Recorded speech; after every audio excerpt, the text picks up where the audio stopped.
What up, what up, what up, what up, what up? What's good? What's up, people? It's me. I'm L3027. You know who I am? Thundercats are on the move.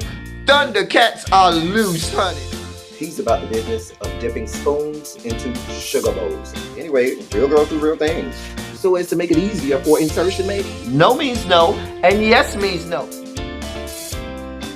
What up, what up, what up, what up, what up? What's good, people? What's up, what's up, what's up? What is up, people? What is up? It is me, L3027, and I am back for yet another review. This, ladies and gentlemen, will be our review for The Real Housewives of Potomac. This is season 7.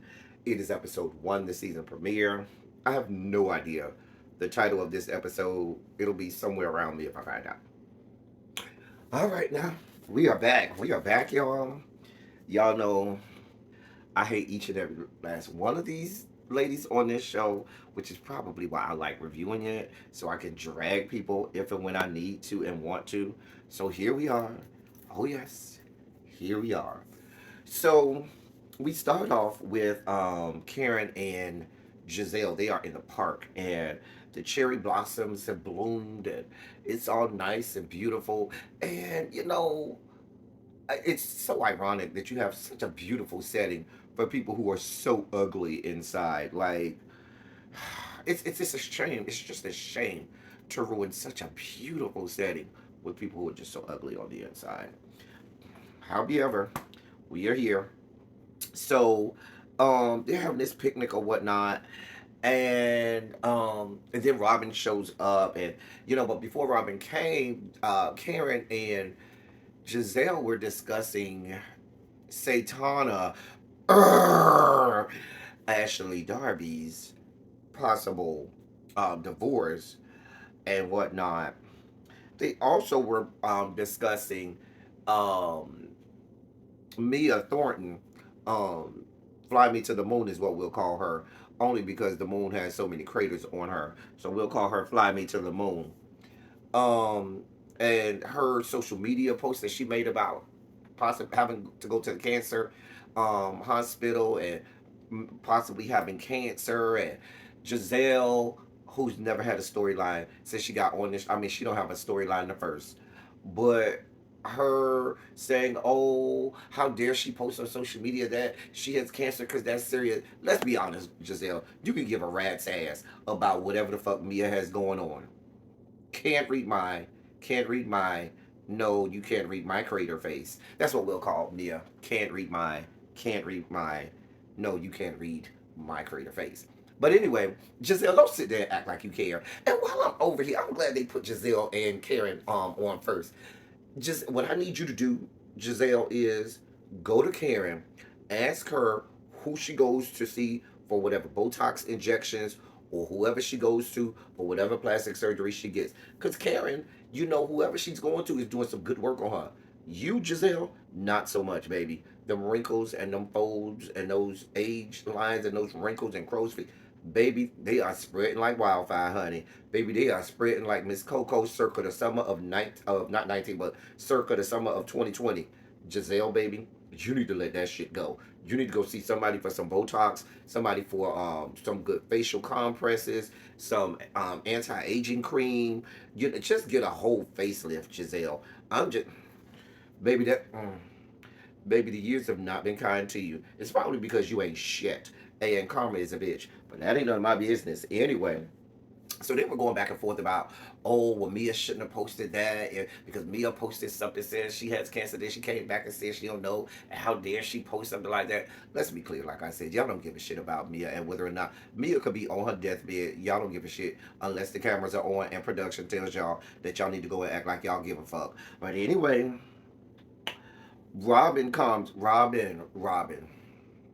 Robin.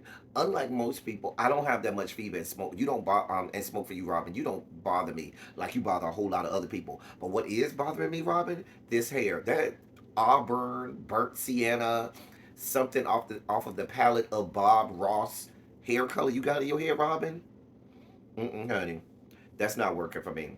It gives me very much a burnt sienna and auburn or something to that effect. Something that Bob Ross would be using on one of his little paintings or something like that. And I'm not here for it, Robin. I'm not here for it at all. Get that shit out your hair. Please, Robin. Please. Please. Everybody else seemed to look good on the episode. Once again, Robin, you give the people a reason to drag you for everything is worth. Get the hell off my television screen. Then Ashley comes. Satana. So Satana comes and they start to dissect this whole whether or not she's getting divorced thing. And while I'm at it, did y'all see that hairdo that Karen had? And y'all know I'm not one to be talking about what people got on or their hair, but if and when I do, it's pretty bad. It's always when it's pretty bad.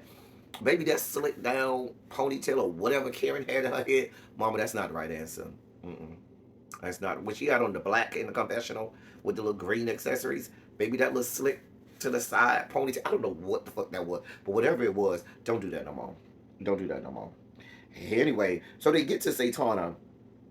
So Satana says she's divorcing Beelzebub, right? But then she says in the state of Virginia, or I'm sorry, the Commonwealth of Virginia, you have to be separated for a year first before they allow you to get divorced, right? So, but then she says she's moving into a new house with him. Like, I'm just trying to understand. Like, here's what I'm thinking. Mama does not want to, detach herself from the gravy train.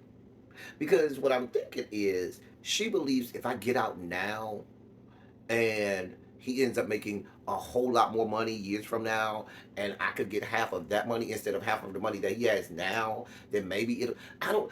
I mean, listen.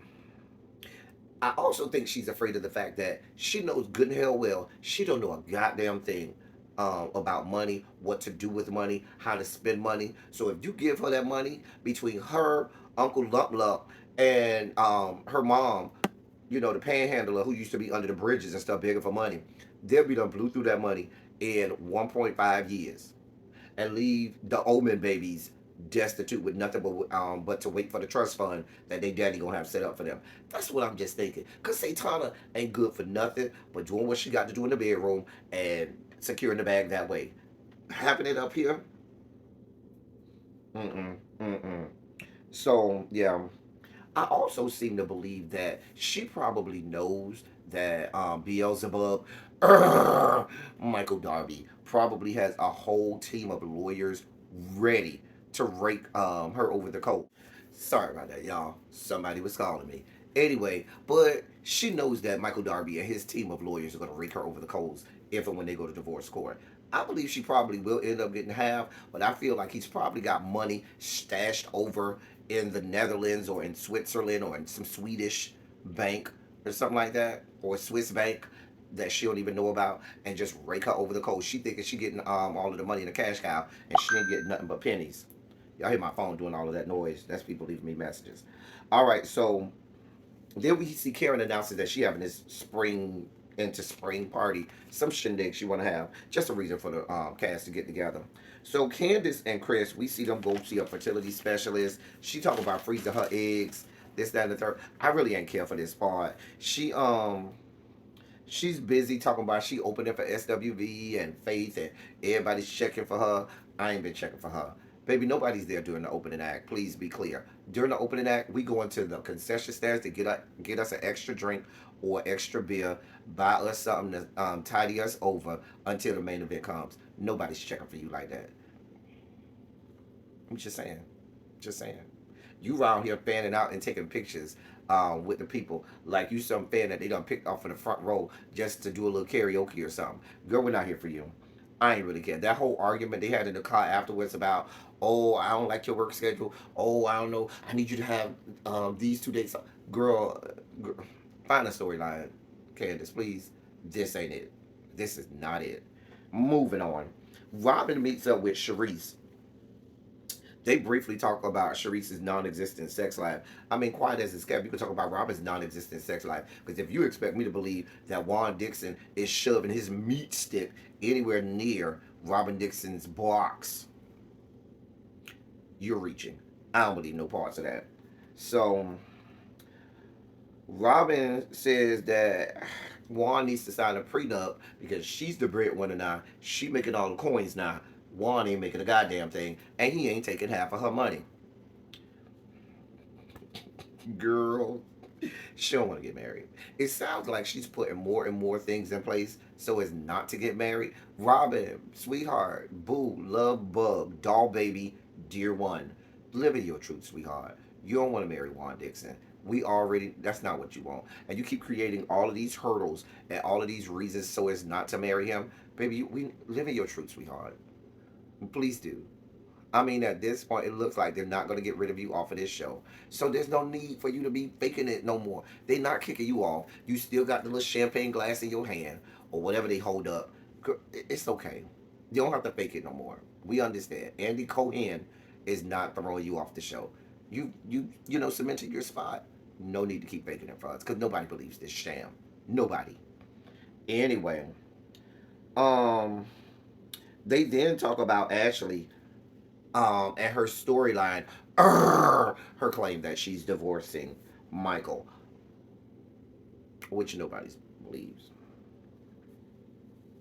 So can't read my no, you can't read my crater face. Mia Thornton. Um, she's at home.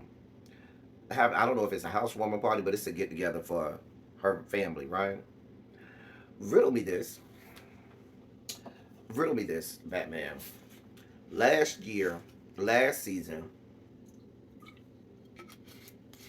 you were screaming to everybody who would listen about how rich you were, how you and your husband had all of this money, how y'all lived in this posh, upscale condo or apartment, whatever y'all was living in.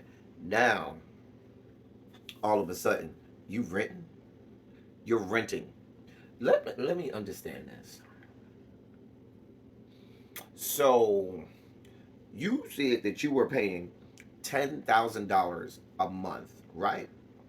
Which is $120,000 a year to rent a house. What if y'all were so well off? Wouldn't it make sense just to get a fucking mortgage where you probably would be paying even half that amount, but you would probably still have the same size house? Like I'm trying to make this shit make sense. And you tell me you spent like $65,000 on renovating a house that ain't yours.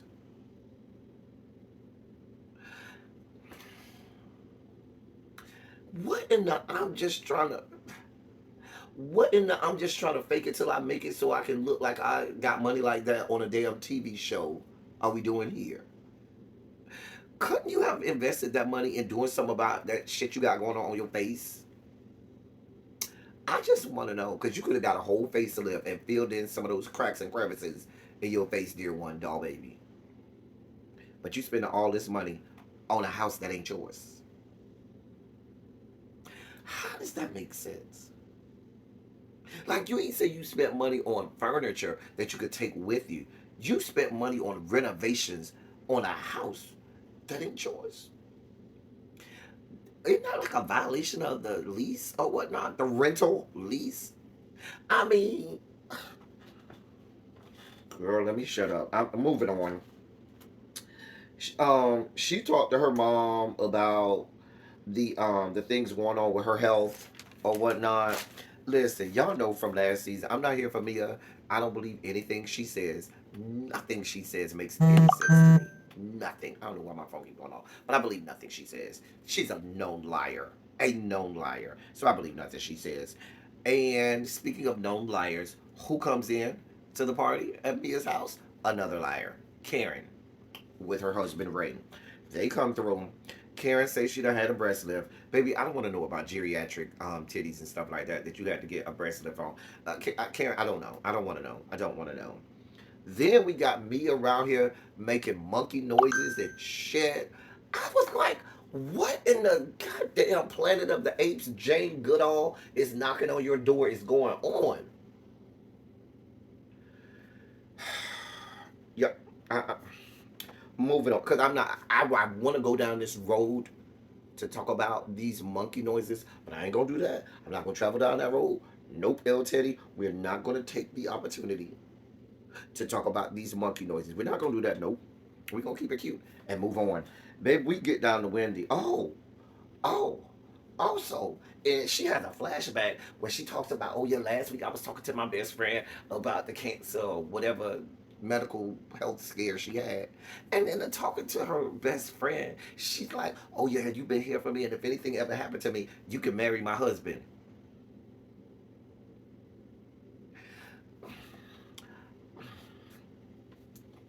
I'm, I'm trying, y'all. I'm trying. I'm resisting the urge not to drag this woman. So you went from making animal noises, I'm sorry, monkey noises and calls, to then telling your best friend that she could marry your husband. Child, that's not something that you say. What it sounds like to me, it done been, she done, the best friend done been in bed with them. That's what that sounds like. And you know Gordon is a freak anyway.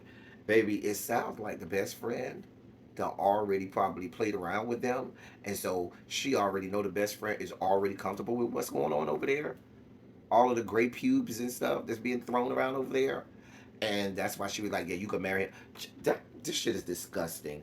I can't. I can't. Moving on. Wendy goes to meet Peter to talk about a restaurant idea she got, and trying to convince us that she's booked and busy and ain't got enough time to even breathe, but you got enough time to come up with a whole restaurant idea. And I was glad Peter laid it out. Peter said, "Baby, it's gonna cost you this amount of money. We only giving you 20%. It's gonna take you at least 2 years before you even start to see a profit, and then you're only getting 20% of the profit. Go decide what you're gonna do, boo, because this ain't easy. This shit ain't for the birds. It ain't for the faint of heart." I was so glad he laid it out for her. He didn't do her like Karen did her. When was that, last season or season before last? When Karen tried to play around with how businesses go. Peter came right down to it. Baby, this shit is real. I was here for it, Peter. I was here for it. We then see Satana. She's down there with Uncle Lump Lump and her mama, and so she brings the Omen babies, Damien and Damien Jr. Hee ha, Damien, 666, Devil Joe.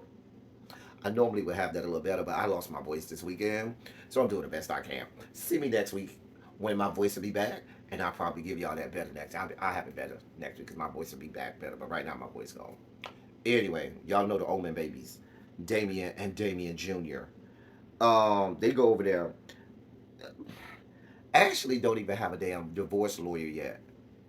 She admits, "I don't even know how much money I need because I don't pay for nothing. He pays for everything. He buys everything. Everything dealing with the money he does or his team does. So I really don't really know all it." I'm like, what in the buffoonery?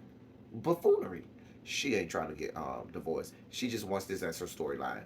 And if the producers of this show are smart, they banned Michael Darby from being on the set anymore, so as not to molest and fondle any more cameramen. And so because of that, she's just looking for a storyline. Because I don't believe no parts of this divorce either. A mess. A mess. But just, I mean, it's the idiocy of it all. It's just idiotic. Like with all of that forehead and head you got, you would think that either one, you would have a bigger brain, or maybe you're suffering from something like hydrocephalus. Maybe you got that big ass tank water head, and you got hydrocephalus, and it causes disparities within the brain, and because I just don't understand. Just as dumb as a box of rocks. Anyway, moving on. Giselle is at her house. She, I guess, fixed it up from the last time we saw it, but the shit still looks low budget, hand me down. Like, I mean, but at least she owned it. At least she ain't written like Mia. That's a whole nother story for a whole nother day. Anyway, Karen sends her invitations out to people. Damien Jr. Not no, not Damien Jr. Damien, the Omen baby, tried to drink the tequila, which makes sense. That when you are Satan's spawn and you're 2 or 3 years old, you try to drink tequila because that's what you do. Makes sense. So we get to this little spring into spring shindig that Karen has for them. Ashley, Giselle got there first. Her and Karen started talking about Ashley and her divorce. And production said, "All right, Ashley, now that they're talking about you and your divorce, now's the perfect time for you to walk in," which is what she did at the beckoning of production. And she comes in there half-ass naked. Get your life in order, Ashley. What the fuck did you have on? Like you knew where you were going. That shit was out of order what Ashley had on. I was like, I mean, she looked good, but girl, that shit ain't appropriate. Girl, get your life. Anyway, Ashley talks with Karen and Giselle about her storyline. I'm sorry, excuse me, divorce. Giselle come right out and say, "Bitch, you lying. Nobody believes you. Bitch, you're lying." I was like, "Oh, oh." So then, Ashley says she has coachy cravings for Michael Darby, and that is the point that I paused the show, proceeded to go get the nearest trash can, and vomit for the next 18 minutes. The sheer thought, and mm, mm, mm, mm. I had to wash that back down because the sheer thought of coachy cravings for the likes of a Michael Darby is frightening. That shit is frightening. Like it literally frightens me. I'm moving on because I can't. Candace comes. A scale came too. Excuse me, a scholar, but I call her a scale. A scale came too. It was good to see her. I ain't really care for her outfit. And you know, a scholar usually always comes and it's always sickening. But I ain't like this outfit, a scholar that she had on. Anyway, it was good to see her. Wendy comes with her husband. And she go over there to say hi to Giselle. Baby, Giselle had no words for her soror. Baby, she said, "Oh, I don't care about you. Get away from me. Don't talk to me. I don't have no words for you." So I was like, "Oh, that was pretty harsh for that to be your soror." But I guess that's how the AKAs do it. 20 pearls, 1908. I guess. Anyway, um, Mia comes and out of order as Giselle. Giselle is just so fucking out of pocket. She's such a goddamn miserable individual. She's so miserable. She's such a dark, jilted, and jaded soul. We over here, they're having a nice little party get together shindig, and she comes right out. The lady ain't even fully put her coat and jacket up yet, and she was like, "So what's this about your social media? You posting that you sick, bitch? Really, Giselle? Because do we really want to go down the road of the things that you post on social media, or shall we go down the road of the things that are posted about you on social media, Giselle?" Like she's an awful individual. But the problem then became when you had Giselle on screen with "Can't read mine, can't read mine, no, you can't read my crater face" at the same time, which that was just like a dermatologist's wet dream right there. Because I'm sure some plastic surgeon and dermatologist was getting one off, thinking about the things they could do with both of their faces. I'm just saying. Anyway, Mia wasn't here for it. Mia was like, "Girl, what? Girl, you really coming at me like this? Bitch, fuck you. And fuck your life." I needed her to say "and fuck your life" afterwards. But she was like, "Girl, fuck you." I wasn't mad at Mia. Now, I can't stand Mia, but I will say she wasn't wrong for telling her "fuck you." And it went on from there. Listen, I'm not ready to drag them yet. I'm going to give them a few episodes before I have to drag anybody. Y'all see, I was real nice to them this episode. I ain't drag nobody. I ain't cuss nobody out. I ain't go on a 20-minute tirade on Satana yet or Mia yet. I ain't drag nobody yet. It's coming. You know it is. But I decided to, go into the pool from the shallow end this time. We ain't going straight in the deep end this year, this season. Bear with me though, because you know it's coming. Anyway, y'all get in the comment section and let me know what y'all saw, what y'all think. That's all I got for y'all. Until next time, thank y'all for coming. Y'all drive safely. I'm out.